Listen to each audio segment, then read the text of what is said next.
നയതന്ത്രത്തിന്റെ ലോകത്ത് സ്ഥിരമായ ശത്രുക്കളില്ല, മിത്രങ്ങളില്ല എന്ന് പറയാറുണ്ട്. താൽപര്യങ്ങൾ മാത്രമേ ഉള്ളൂ. പക്ഷേ ടർക്കിഷ് പ്രസിഡന്റ് റജബ് ത്വയ്യിബ് എർദോഗാന്റെ നീക്കങ്ങൾ കാണുമ്പോൾ നമുക്ക് ഒന്ന് അതിശയം തോന്നും. ശതകോടികളുടെ ബിസിനസ് സാധ്യതയുള്ള ഇന്ത്യയെ പിണക്കി സാമ്പത്തികമായി തകർന്നു നിൽക്കുന്ന പാകിസ്ഥാനെ എന്തിനാണ് എർദോഗാൻ ഇത്രയും അധികം ചേർത്തു പിടിക്കുന്നത്? 2023 തുർക്കിയിൽ ഭൂകമ്പമുണ്ടായപ്പോൾ ഓപ്പറേഷൻ ദോസ്ത് വഴി മണിക്കൂറുകൾക്കുള്ളിൽ സഹായം എത്തിച്ച രാജ്യമാണ് ഇന്ത്യ. പക്ഷേ ആ നന്ദി പോലും മാറ്റിവെച്ച് എർദോഗാൻ പാകിസ്ഥാന് വേണ്ടി കാശ്മീർ വിഷയത്തിൽ ഇന്ത്യയെ ചൊടിപ്പിക്കുന്നത് എന്തുകൊണ്ടാണ്? വെറും ഒരു മതപരമായ ഐക്യദാർഢ്യം മാത്രമാണോ ഇതിന് പിന്നിൽ? അതോ ഇതിന് പിന്നിൽ വലിയൊരു ആഗോള രാഷ്ട്രീയ ഗൂഢാലോചനയുണ്ടോ? ഇതിന് പിന്നിൽ വലിയൊരു പവർ പ്ലാൻ ഉണ്ട്. നമുക്ക് പരിശോധിക്കാം. ആധുനിക തുർക്കിയുടെ ശില്പി മുസ്തഫ കെമാൽ അതാതുർക്ക് വിഭാവനം ചെയ്ത മതേതര തുർക്കിയെ എർദോഗാൻ പാടെ മാറ്റിമറിക്കുകയാണ്. തുർക്കിയെ പഴയ ഓട്ടോമൻ സാമ്രാജ്യത്തിന്റെ പ്രതാപത്തിലേക്ക് തിരികെ എത്തിക്കണമെന്നാണ് എർദോഗാന്റെ ആഗ്രഹം. മുസ്ലിം ലോകത്തിന്റെ സുപ്രീം ലീഡറായി മാറാൻ അദ്ദേഹം ആഗ്രഹിക്കുന്നു. സൗദി അറേബ്യയും UAEയും മറികടന്ന് പുതിയൊരു ഇസ്ലാമിക അച്ചുതണ്ട് ഉണ്ടാക്കാൻ മലേഷ്യയും അതുപോലെ ഖത്തറിനെയും പാകിസ്ഥാനെയും കൂടെ നിർത്താൻ എർദോഗാൻ ശ്രമിക്കുന്നുണ്ട്. സൗദി നേതൃത്വം നൽകുന്ന OICക്ക്, അതായത് ഓർഗനൈസേഷൻ ഓഫ് ഇസ്ലാമിക് കോർപ്പറേഷന് ബദലായി ഒരു പുതിയ അച്ചുതണ്ട് രൂപീകരിക്കാനാണ് എർദോഗാന്റെ ശ്രമം. ഈ പ്ലാനിൽ പാകിസ്ഥാൻ എന്നത് വെറും ഒരു രാജ്യമല്ല, ലോകത്തിലെ ഒരേയൊരു ഇസ്ലാമിക് ആണവ ശക്തിയാണ്. സൈനികമായി കരുത്തനായ ഒരു സഹോദരനെ കൂടെ കിട്ടുന്നത് എർദോഗാന്റെ ആഗോള പ്രതിച്ഛായ വർദ്ധിപ്പിക്കുമെന്നുള്ളതാണ് കാര്യം. ഒരു നിയോ ഓട്ടോമൻ അജണ്ടയാണ് എർദോഗാനെ നയിക്കുന്നത് എന്ന് ചുരുക്കം.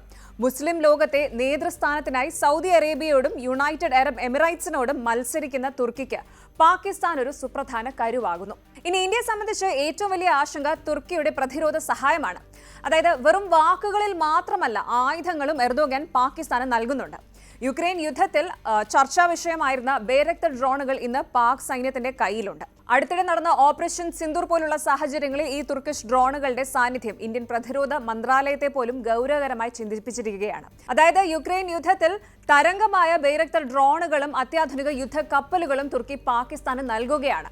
ചൈന കഴിഞ്ഞാൽ പാകിസ്ഥാന്റെ ഏറ്റവും വലിയ രണ്ടാമത്തെ ആയുധ വിതരണക്കാരായി തുർക്കി മാറിക്കഴിഞ്ഞു. തുർക്കിയുടെ മെൽഗം ക്ലാസ് യുദ്ധക്കപ്പലുകൾ പാകിസ്ഥാൻ നാവികസേനയുടെ നട്ടെല്ലായി മാറുകയാണ്. ഇന്ത്യയെ പോലൊരു വലിയ വിപണിയെ പിണക്കുന്നത് സാമ്പത്തികമായി തുർക്കിക്ക് നഷ്ടമാണെങ്കിലും പ്രതിരോധ മേഖലയിലെ ഈ ഒരു സഹകരണം പാകിസ്ഥാനെ തുർക്കിയുടെ ഒരു ഉപഗ്രഹ രാജ്യമാക്കി മാറ്റാൻ സഹായിക്കുന്നു.